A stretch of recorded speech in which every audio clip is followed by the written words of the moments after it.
Pas un éclair, pas un reflet, quelque chose de beaucoup trop intense.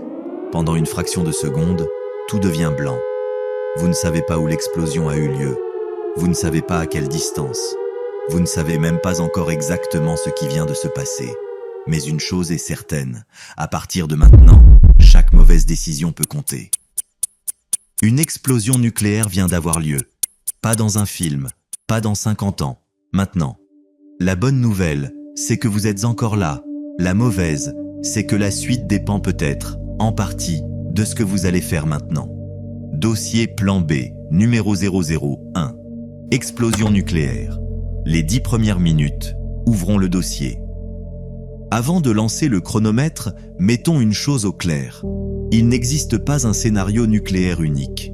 Tout dépend de la puissance de l'explosion, de votre distance, du relief, des bâtiments autour de vous, des conditions météorologiques et de beaucoup d'autres paramètres. Donc non. À exactement 3 minutes et 42 secondes, il ne se passe pas magiquement la même chose partout.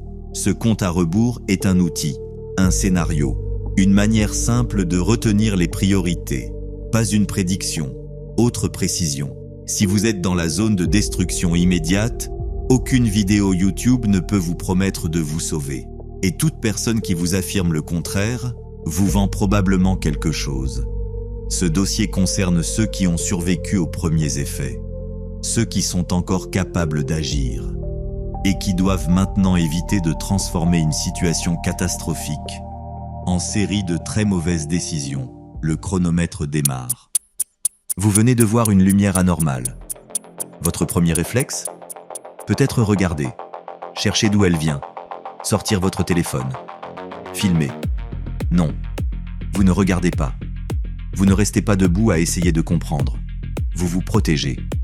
Si vous êtes exposé à l'extérieur, baissez-vous. Protégez votre tête. Protégez autant que possible votre peau exposée. Utilisez ce qui est disponible. Un mur, un renfoncement, un obstacle solide. Et dès que vous pouvez vous déplacer, cherchez un bâtiment. Votre téléphone attendra. Votre vidéo verticale de la fin du monde aussi. Maintenant arrive probablement la décision la plus importante de ce dossier.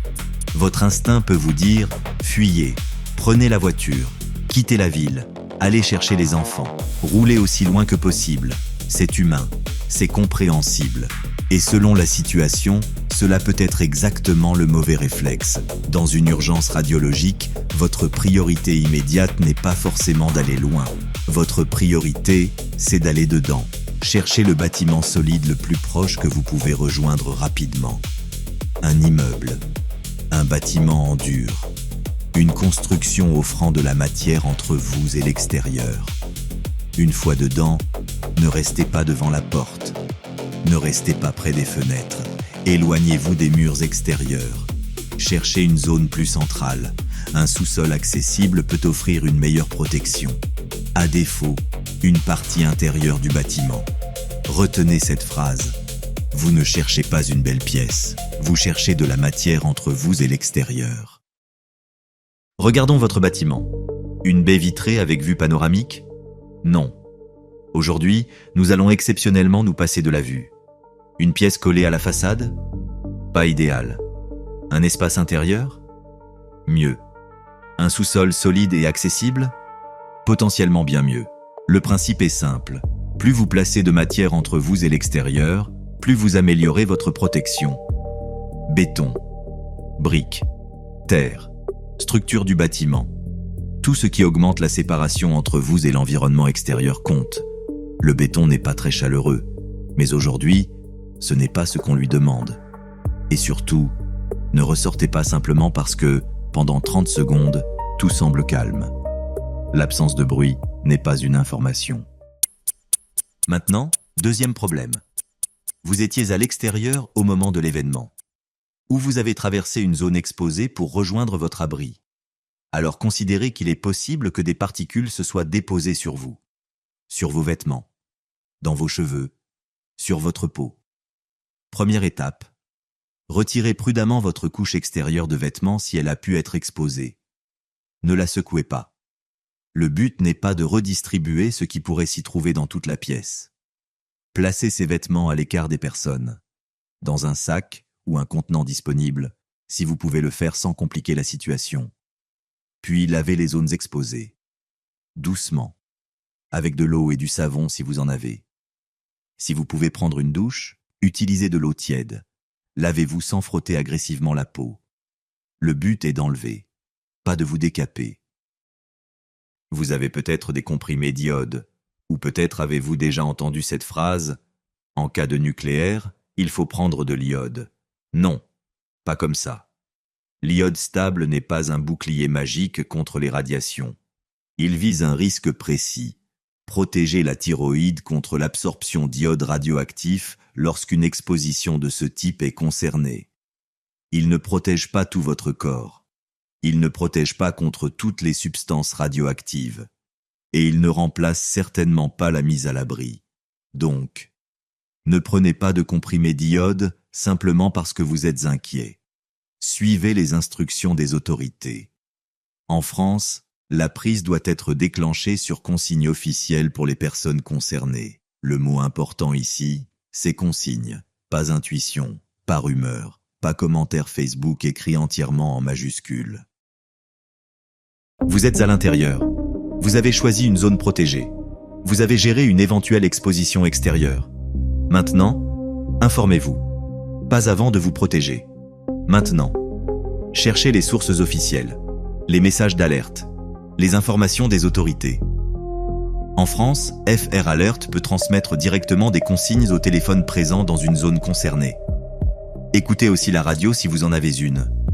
Suivez les communications locales et nationales fiables. Et préparez-vous à une chose, Internet va probablement produire, en quelques minutes, des vidéos anciennes, des images sorties de leur contexte, de faux messages, des experts autoproclamés, et au moins un type absolument certain que tout cela avait été annoncé dans un dessin animé de 1997.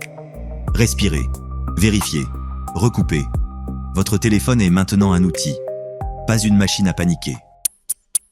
Et maintenant, la décision la plus difficile. Votre enfant est à l'école, votre conjoint est au travail, votre mère vit à quelques kilomètres. Votre premier instinct sera peut-être immédiat, sortir, prendre la voiture, les rejoindre. C'est humain, peut-être même irrésistible. Mais sortir sans information fiable peut vous exposer. Traverser une zone contaminée peut vous exposer. Créer des déplacements supplémentaires peut compliquer une situation déjà chaotique. Si vos proches sont déjà dans un bâtiment, ils peuvent eux aussi être en train de se mettre à l'abri. Et selon les consignes officielles, la meilleure décision peut être de rester là où vous êtes.